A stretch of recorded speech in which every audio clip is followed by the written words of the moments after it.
Bonjour à tous, bon réveil matinal et bienvenue sur Forum Nasouba, votre rendez-vous matinal d'information et de divertissement sur Esaü Télévision. Très heureux de vous retrouver ce matin à suivre d'un instant à l'autre Boulou Info avec Elisabeth Iladja. Au sommet de ce matinal, on parlera du projet de construction d'un abattoir moderne à Parakou. La deuxième édition de l'événement Visite Hop à l'université de Parakou. On parlera également de l'actualité concernant l'éradication du paludisme en Égypte. Au menu du sport ce matin, on abordera les 4e journées de la Ligue Pro 2024-2025 du Bénin. La victoire du Camerounais Francis Ngannou face à Renan Ferreira, le Brésilien, pour le titre du champion poids lourd du PFL. Après Boulou Info, nous allons continuer avec l'astuce santé. Ce matin, Sylvie nous donnera une astuce sur les bienfaits de la routine sur notre santé mentale. L'artiste du jour sera une présentation de Elvik Umbetoro. L'artiste qui sera à l'honneur ce matin est Zoulé Sangaré. Et pour boucler Fonasouba ce matin, je vous invite à suivre Parlons-en avec nos différents intervenants. Le sujet de ce matin porte sur le divorce. On démarre sans plus tarder avec Boulou Info et la Minute Sport.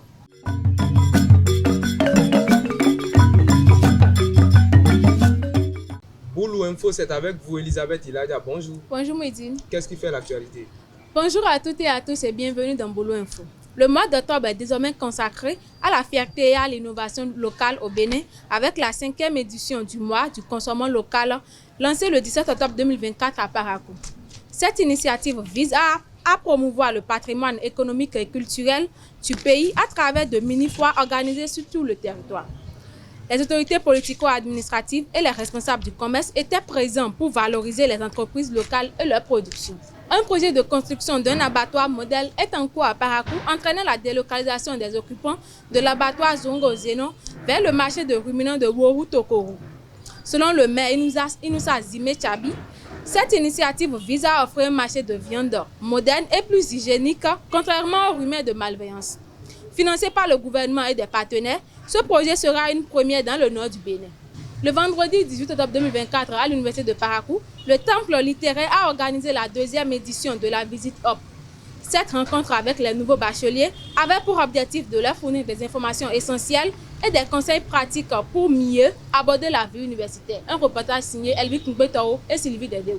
Pour informer et accompagner les nouveaux étudiants de l'université de Parakou, le temple littéraire a organisé son programme Visite UP afin de mieux éclaircir les nouveaux bacheliers. D'abord, informer les nouveaux étudiants sur certaines choses sur le campus ici.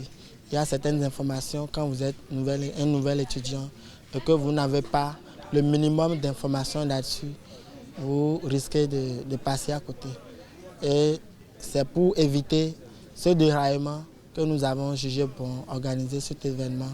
J'ai retenu que arriver à l'université, il ne faut pas se laisser faire contre ce que nous disaient les années passées, qui disaient qu'arriver à l'université, on ne fait rien, on vient au cours quand on veut.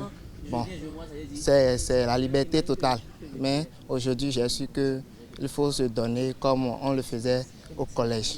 Entre conseils et partage d'expériences, les organisateurs sont satisfaits de l'événement et soulignent l'importance d'appartenir à un cercle d'étudiants.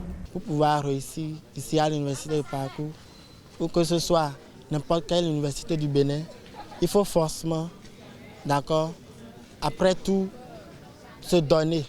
C'est se donner la chose initiale, se donner à la chose et planifier son temps selon ses programmations à l'université. Je dois me consacrer, je dois me sacrifier, je dois passer 10 heures de temps, 24 heures de temps par jour, je dois ne pas dormir. Il n'y a jamais de réussite sans galère. Il n'y a jamais de réussite sans galère. Vous voulez réussir vos études, vous devez galérer. L'événement s'est clôturé par une visite de l'université de Parakou, offrant aux participants l'occasion de découvrir les infrastructures qui façonnent le campus. Ce vendredi 18 octobre 2024, l'armée béninoise a inauguré une nouvelle salle des archives à l'école de formation militaire à Bembereke. Cette initiative visant à moderniser le système d'archives des forces armées s'inscrit dans le cadre du Programme national de développement des archives. Plusieurs personnalités militaires, dont le général du brigade Bachabi Abdelbaki Sani, ont salué les progrès réalisés et encouragé une gestion professionnelle de ces installations. Un tragique accident de la route survenu ce vendredi 18 octobre 2024 à Didja dans le département du Zou a fait 3 morts. 2 motocyclistes sont entrés en collision, entraînant la mort des conducteurs et d'une passagère, une dame avec un bébé au dos. Heureusement, l'enfant a survécu sans aucune blessure. L'Égypte a officiellement éradiqué le paludisme, a annoncé l'OMS ce dimanche 20 octobre. Cette victoire qualifiée d'historique par le directeur général Tedros Adhanom est le fruit de près d'1 siècle d'efforts soutenus. Bien que le paludisme persiste encore dans le monde, causant plus de 600 000 décès par an, l'exemple égyptien montre qu'une éradication est possible. C'est tout pour Boulou Info de ce matin. Merci de l'avoir suivi et à très bientôt. Merci à vous Elisabeth Iladia pour cette présentation. Passons à présent à la Minute Sport.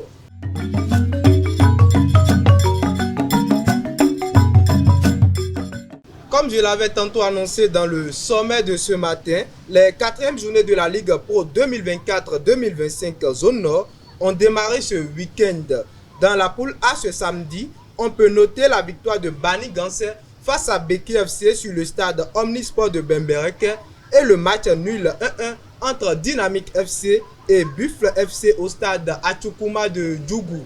Toujours pour le compte de ces 4e journées, assoiffé de victoires depuis le début du championnat, Abeille FC de Tchaourou a infligé ce dimanche une défaite de 2-0 à l'AS Takouné de Kandi. Dadia FC a battu Boa FC sur un score de 1-0 à Bembereke et Dynamique de Parakou a accroché Loto Popo FC à Parakou avec un score nul et vierge. Dans le match opposant Beki FC à Bani Gansé ce samedi 19 octobre 2024, les guerriers de Bembereke ont courbé l'échine à domicile 1-2 face à Bani Gansé. Malgré leur domination dans le match, les hommes de Bembereke n'ont pas pu se déjouer de leurs adversaires. Suivez les impressions des coachs au micro de Samuel Aguiar. Le match a été âprement disputé. Chaque seconde, chaque minute a été vraiment rude. Et à l'arrivée, on sort avec une victoire. Pour moi, c'est le résultat d'abord qui compte. Parce que nous sommes en début de saison. Et qu'ils vous souviennent, nous sortons en fait d'une défaite en première journée déjà à domicile. Donc il nous faut en fait refaire notre santé par rapport aux résultats. Nous sommes en train de le faire tout doucement. Quand on perd un match, on n'est pas satisfait. Donc nous avons joué tous nos atouts, mais ça n'a pas marché. Surtout que quand on prend des buts sur des erreurs, 2 buts comme ça coup sur coup, je pense que c'est difficile. C'est difficile. Surtout aussi quand on a des joueurs dont presque toutes les équipes, on se plaint de l'attaque qui ne marque pas et qu'on en prend 2, déjà c'est très difficile. Donc, mais après cela, on a essayé de revenir dans le jeu. Nous avons fait pratiquement tous les matchs, mais les chances que nous nous sommes créées, nous n'avons pas pu les saisir, ces opportunités-là. Donc ceci a pesé. Donc, même si vers la fin, on a pu réduire, le temps n'était plus suffisant pour nous pour revenir au score. Nous allons nous remobiliser et mettre ça derrière nous et réunir toutes les forces et aller chercher quelques points là-bas. À défaut d'une victoire, faire au moins un match nul pour pouvoir se relancer. On sait bien que la route est longue, mais il n'est pas normal aussi d'en perdre des points comme ça. Au stade Achukuma de Djougou ce samedi 19 octobre 2024, Dynamique FC et Buffle FC ont fait un match nul. Une rencontre qui a permis aux 2 équipes de se séparer avec 1 point chacun. Suivez l'impression des coachs au micro de Elvik Ngbetou. On peut retenir qu'on a raté notre copie cet après-midi parce qu'on avait déjà empoché les 3 points. Il s'agissait de conserver l'avantage jusqu'à la fin. Mais l'adversaire a pu changer, a pu comprendre qu'en jouant directement sur notre défense, il peut avoir gain de cause. Et l'adversaire a poussé, on a tenu, mais malheureusement, on n'a pas pu s'accrocher. Oui, je crois qu'un peu vers la fin, les enfants étaient un peu émoussés, ils étaient un peu fatigués et il n'y avait plus le tout confiance en eux. C'est ça qui a engendré l'égalisation. Vous avez vu, c'est sur une frappe surprise que le gardien a eu ce but. Il ne pouvait rien. Donc je pense qu'il fallait quelqu'un pour faire le corps obstacle, intercepter la frappe et on aurait pu passer avec nos 3 points. Le remplacement, le second n'a pas été ce que nous avons projeté. C'est un défenseur et selon les enseignements, c'est un monsieur qui avait déjà fait l'attaque.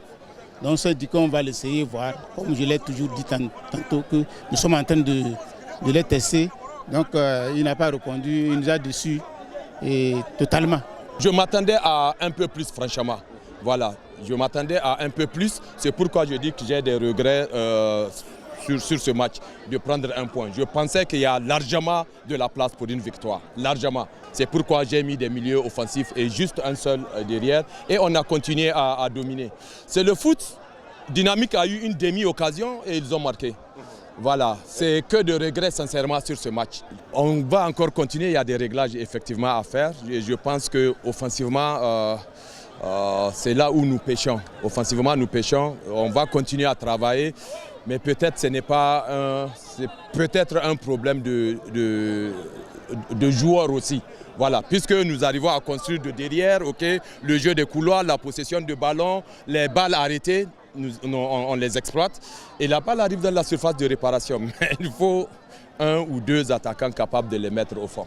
3 ans après son dernier combat dans l'Ultimate Fighting Championship, le combattant camerounais Francis Ngannou a fait un retour fracassant ce samedi en battant le Brésilien, autant pour moi Renan Ferreira.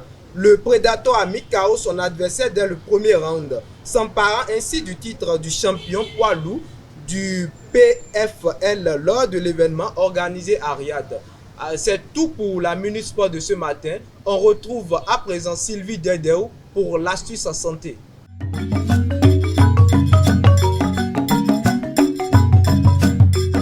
Sylvie Dedeu, bonjour. Bonjour Mouidine. L'astuce santé, c'est avec vous. Bonjour à tous, nous revoilà à nouveau ce matin dans notre rubrique Astuces santé. Ce matin, on parlera des bienfaits de la routine sur notre équilibre mental.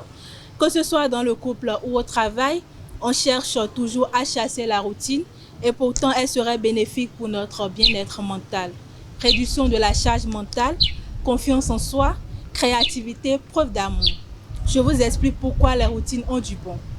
Les routines sont des moyens de mettre notre cerveau au repos. Du lever jusqu'au coucher, notre cerveau est très sollicité. Il doit prendre en permanence des décisions. Les routines qui sont des habitudes que l'on répète tous les jours, sans innover, permettent au cerveau de se reposer. En effet, les exécutions des routines demandent peu d'efforts puisqu'on les connaît par cœur et on les maîtrise. De ce fait, elles réduisent notre charge mentale et laissent plus de place à la créativité, aux réflexions. Ce qui n'est pas négligeable quand on sait qu'une charge mentale trop importante favorise les troubles du sommeil et de l'attention et dans les cas les plus graves, le burn-out. Imaginez une vie sans routine, remplie uniquement de décisions spontanées et d'imprévus. Ce serait épuisant pour notre cerveau. Les petites habitudes aident à se motiver pour la journée. Chez certaines personnes, les petites habitudes constituent des objectifs à atteindre dans une journée. Elles permettent de bien démarrer la journée et aident à lutter contre la procrastination. Les routines offrent aussi un cadre, une organisation qui rassure dans un contexte de plus en plus incertain. Ce n'est pas pour rien qu'on conseille aux parents d'instaurer des rituels aux jeunes enfants qui ont besoin d'être rassurés, cadrés pour bien grandir et gagner en confiance. La routine est-elle réellement mauvaise pour le couple? C'est ce que l'on se demande tous. La routine a mauvaise réputation, surtout dans les relations amoureuses. On l'accuse souvent d'être à l'origine des relations à bout de souffle. Mais en réalité, on se trompe. Si la passion du début d'une relation amoureuse laisse progressivement place à la routine, c'est que le couple ne peut pas se construire et se consolider uniquement sur la passion. Deux personnes qui s'aiment ont besoin de mettre en place des petites habitudes pour avancer sereinement ensemble. Ce qui tue l'amour, c'est l'absence d'effort et d'engagement pour l'autre, que certains qualifient de routine à tort. Il faut chérir des petites routines de couple, faire un plateau de télé tous les vendredis soirs par exemple, aller au ciné une fois par semaine, cuisiner ensemble les mêmes plats. Elles sont certes banales, mais plus précieuses qu'on ne le croit. C'est tout pour l'Astuce Santé d'aujourd'hui. Merci de m'avoir suivi. À la prochaine pour un nouveau numéro. Merci à vous, Sylvie Dedeo, pour cette présentation. Je n'ai pas de questions ce matin. Ne vous inquiétez pas. Mieux pour toi. J'invite Elvic Ongbetoro au plateau pour l'artiste du jour.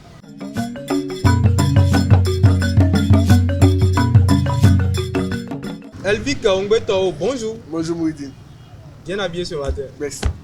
L'artiste du jour, c'est avec Zuley Sangari, née le 6 août 1972 à Parakou, est une autrice, compositrice, interprète béninoise. Elle est la cadette d'une famille de 7 enfants. Elle a longtemps participé au concours intercollège et de là, elle découvre son talent artistique. Elle fait de la musique traditionnelle et de la musique moderne. Célibataire sans enfant, elle meurt le 15 février 2013 à l'âge de 41 ans. Zuley Sangari est retrouvée morte dans des circonstances inconnues à son domicile au quartier Sédégbé de l'arrondissement de Godomé, situé dans la commune d'Abomey-Calavi. Son corps est retrouvé par la gendarmerie nationale qui défonce sa porte, alertée par les populations. Son corps découvert en état de putréfaction très avancé indique qu'elle est morte depuis quelques jours. Elle est enterrée le même jour au cimetière musulman de PK14, selon les coutumes musulmanes. 10 ans après sa mort, plusieurs médias et artistes lui rendent hommage. En 16 ans de carrière, elle enregistre 3 albums et de nombreux singles, y compris plusieurs collaborations avec de nombreux artistes locaux et internationaux tels que Ismaël Isaac et Ricos Campos. Elle a également participé au Cora Awards en 1998. Son premier album intitulé Iriba Koubé veut dire « Nous allons nous rencontrer » est sorti en 1996. Son second album est baptisé Souda et veut dire « Allons-y » et est sorti quelques années plus tard, et son troisième album sorti en 2001 intitulé Seul. C'est tout pour l'artiste du jour. Merci à vous, Elvic Ongbetoro, pour l'artiste du jour. À présent, chers internautes, je vous invite à suivre Parlons-en avec nos différents intervenants.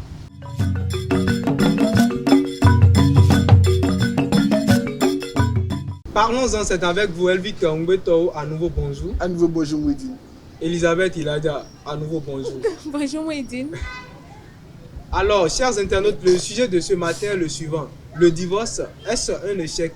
Pour commencer, je m'adresse à vous, Elvic Ongbetoro. Qu'est-ce que le divorce?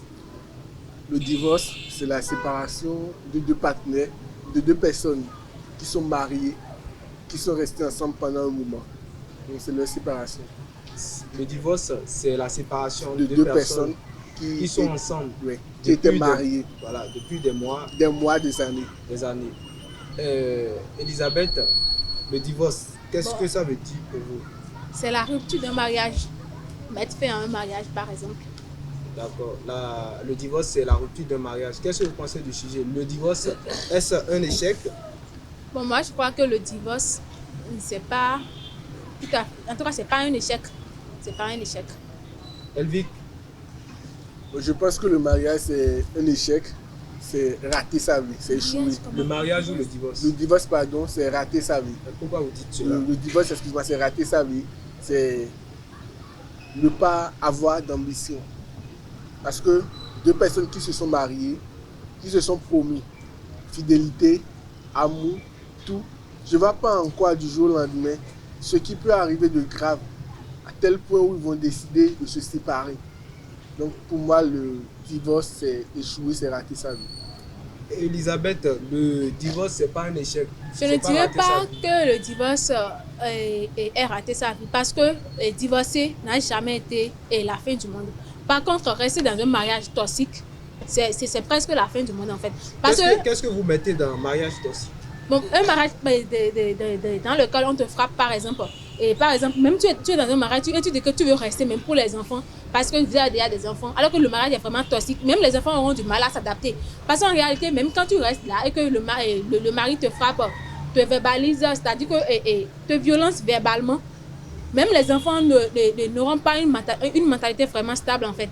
ils auront tout le temps du mal à s'adapter, même dans la vie, à l'école, dans la société. Ils auront tout le temps cette mentalité que bon, et il n'y a pas vraiment quelque chose de bon dans cette vie. Et est-ce que vous pensez que c'est quitter le foyer qui peut ramener la stabilité dans votre vie? Si. Vous me piquez mes questions. Si, en réalité. Parce que quand tu es dans un mariage et que ça ne va plus du tout, tu dois quitter. C'est mieux que ton cadavre quitte en fait. C'est-à-dire que tu retournes chez tes parents ou bien tu loues quelque part. On verbalise, c'est déjà tué pour vous. Quoi. Non, mais quand on te frappe, même verbaliser aussi. Parce que par exemple, maintenant, quand tu es marié à un homme, laissez-moi finir s'il vous plaît. Quand tu es marié à un homme qui te dit que tu n'es rien sans moi, tu peux jamais t'en sortir sans moi. Déjà, est-ce que vous savez que c'est pas que l'homme qui verbalise? Oui, la femme aussi le fait. Donc, vous savez qu'il y a des femmes qui se battent même avec le mari. Oui, je sais. Donc, des deux côtés, pardon. Donc, le mari également devrait se... Oui, s'il veut, il peut demander le divorce quand ça ne va plus. Parce que comment il va dire ça devant l'avocat? Mais s'il a honte, ça fait son affaire en fait. Parce que mourir là, il va faire quoi? La vie se termine s'il meurt. S'il a honte de dire que sa femme le frappe, en fait, ça fait son affaire. Parce qu'en réalité, il peut pas rester dans un foyer uniquement pour préserver son orgueil de mal. Et dit que je ne veux pas rencontrer, je ne veux pas raconter, pardon. Elisabeth, imaginez vous avez fait 15 ans, 20 ans de mariage avec des enfants, 3, 4 enfants. Donc c'est quitter le foyer qui va vous redonner, qui va ramener toutes ces années que vous avez perdues. Ça ne ramène rien. Mais je peux me reconstruire en fait. Parce que même si je reste dans un mariage pendant... avec quelle base? Mais attends, même si je reste dans un mariage pendant 30 ans en fait, et que ça ne va pas, même moi, je n'aurai pas le mental. C'est-à-dire que vous voulez que j'apprenne quoi à mes enfants? Je dirais à mes filles que même si ton mari te frappe, reste là. C'est le mariage.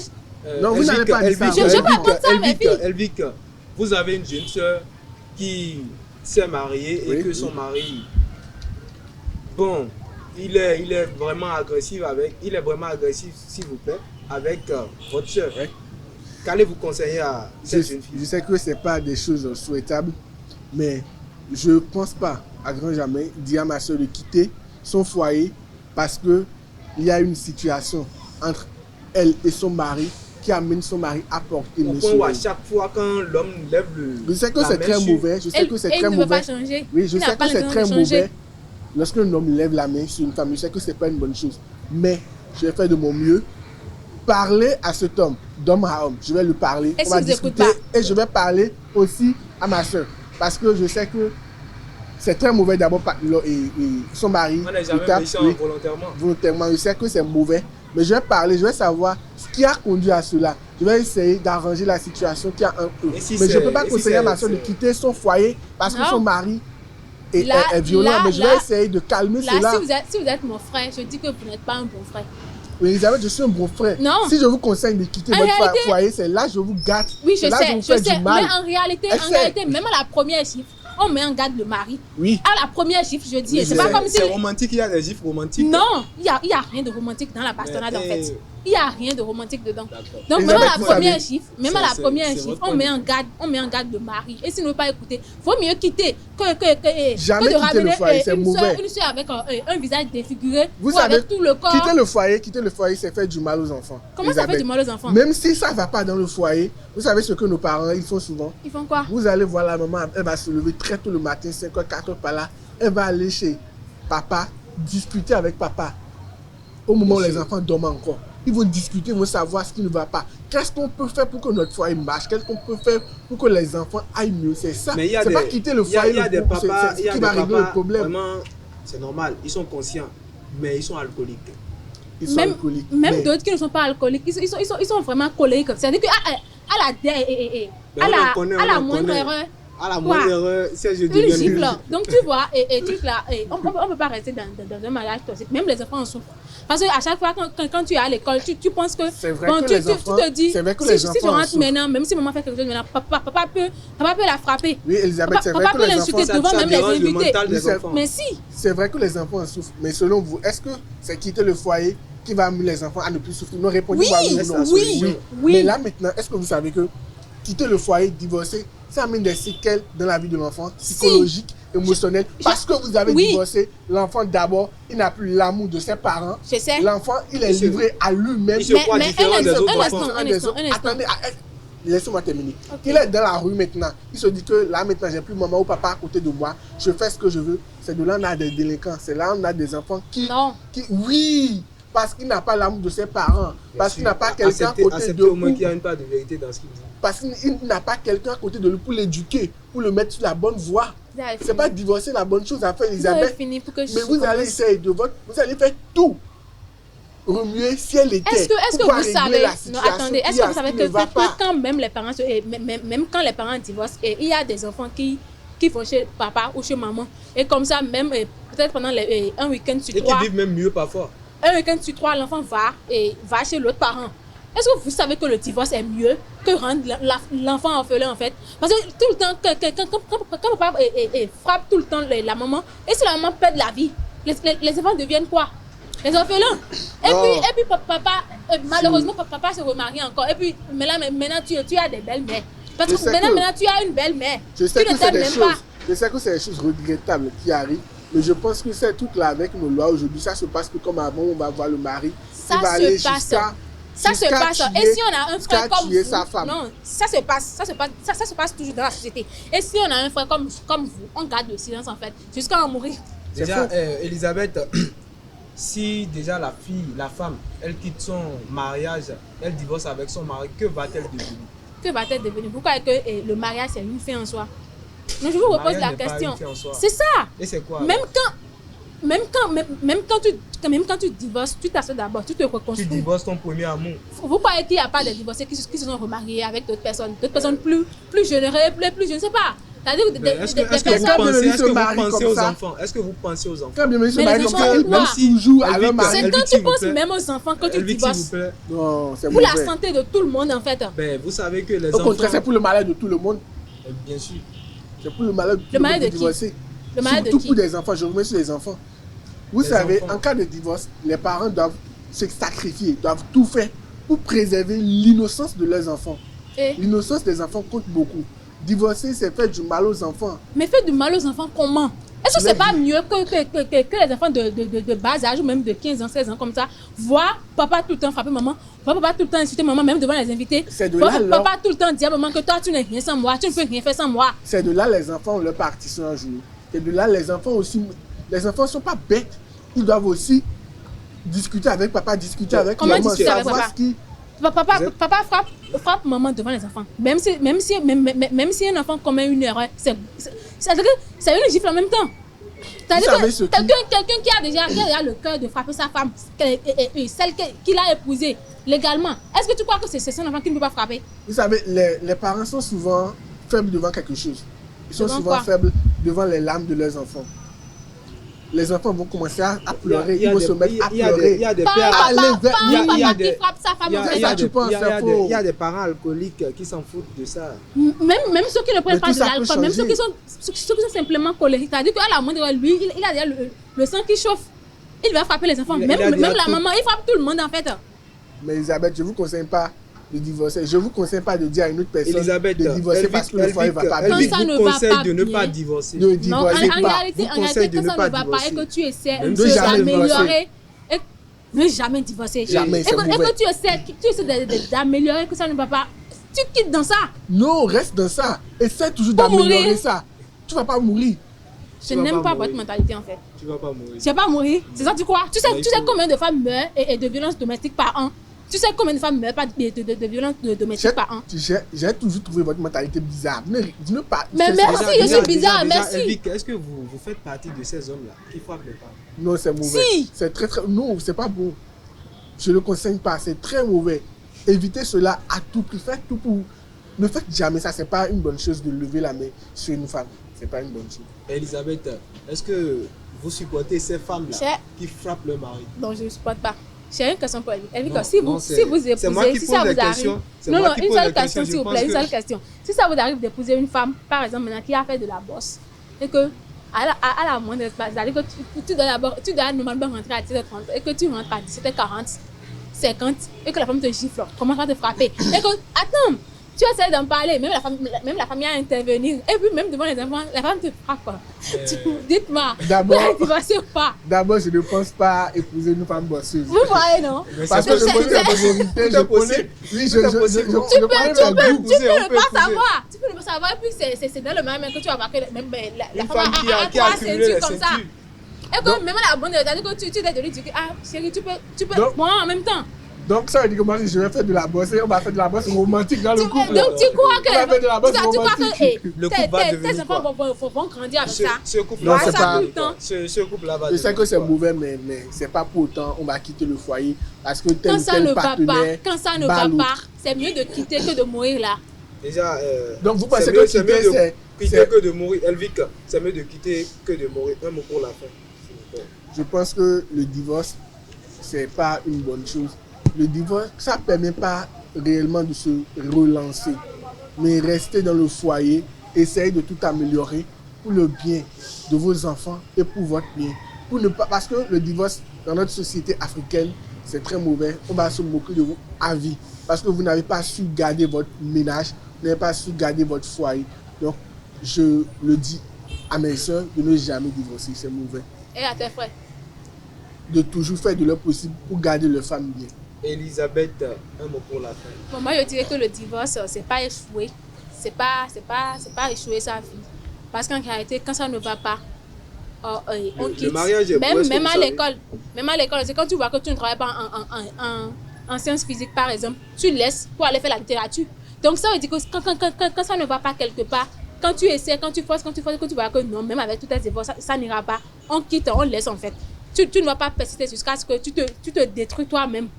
Donc, même pour les enfants, c'est-à-dire que même pour le bien des enfants, tu dois vraiment quitter. Chers internautes, je vous rappelle, le sujet de ce matin, c'est le divorce. Est-ce un échec? Nos intervenants en ont débattu. Merci à vous, Elisabeth Ilada. Merci à vous, Elvic Ngbetorou. Merci à vous, chers internautes. C'est tout pour ce rendez-vous matinal. Merci d'être restés avec nous. À bientôt.